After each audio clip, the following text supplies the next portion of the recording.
She looks at him, and she looks at me, and she says, "Who is this lady with the same last name at the same address?" Yeah. All right. Hey, welcome back. Hey, we're going to do a quick video with Mike from Texas American Title here about some quick tips about if you are buying or selling the home. So the tip is, if you're married, tell us you're married. And if you're not, tell us you're not. And we send questionnaires out that ask you. So just tell you a story real quick. So we had a closing where the buyer was coming in to sign for his house. Mm-hmm. And all along, all the paperwork that he had submitted said he was single. All his paperwork with his lender said he was single. So comes time for closing. He comes walking in. He comes walking in with his agent and another lady. Mm-hmm. So I just hop up and I go greet him. Welcome. Can I get you something to drink or whatever? Hey, I need your driver's license. And because you do need a valid driver's license when you come make to sure it's closing. not expired. Not expired, because that's another problem, and I've seen that before, and it's not pretty. Second tip we swooped in there. Yes, that'll be the second tip video.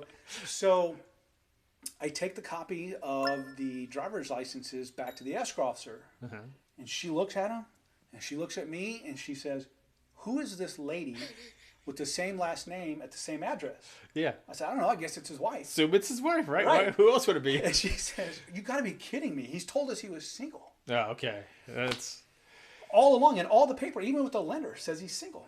And that's a big no-no, right? That is a huge no-no. So I kind of get where I can see the through a little opening where I can see the agent, and I motion her, "Hey, come back here to the back of the office. We got a problem here. Something we got to talk about." And I said, we tell her, we're like, "Hey, everything he says is single, but he just showed up with his wife. He's married." And I am not kidding. The agent looks at us and she goes, "Well, if he says he's single, he's single." We said, that's not the way it works. No, that's not how it works.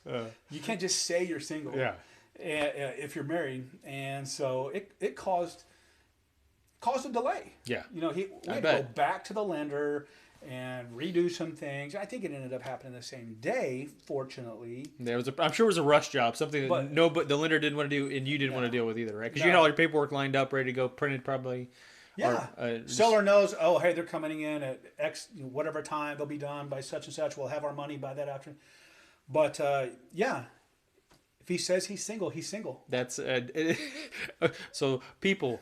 You're in the eyes of the law. You were either married or you're not. There's no in between. You can't decide one day I'm not married or I am married. You have to have actually done the proper paperwork. It's kind of like you're either pregnant or you're not. There's no in between. There's no, especially in Texas. You're either married or you're not, and there are questionnaires that the title company will send out. Yeah, are you married? So answer those truthfully, because and you can deal with the situation no matter what, right? So it's not like yes. You can buy, you can sell, whatever, if you're married or not. We just need to know, because your people are coming off and adding on to title, right? So either way, right? Yeah, exactly. So the tip is, if you're married, say you're married. If you're not, say you're not. Simple thought process, but it could cause big issues if there's miscommunication about that. It's like those instructions on the iron that says, "Do not wear your shirt while you're ironing." Well, they had to do that because somebody did that. Obviously, So if we have to tell you to say you're married, then somebody at some point did not tell us. And they actually did. There was a reason why they're asking. Why are they asking all these stupid questions? Because somebody didn't answer them properly. They needed to. They just said, "Well, you gave us this form that said you weren't." And so. Yeah. Okay. Well, thanks, Mike. That's a great quick tip there for you. So hopefully you got a laugh out of it too, like we did. So, as always, stick around for a real life experience to all your real estate needs. All right. Good though.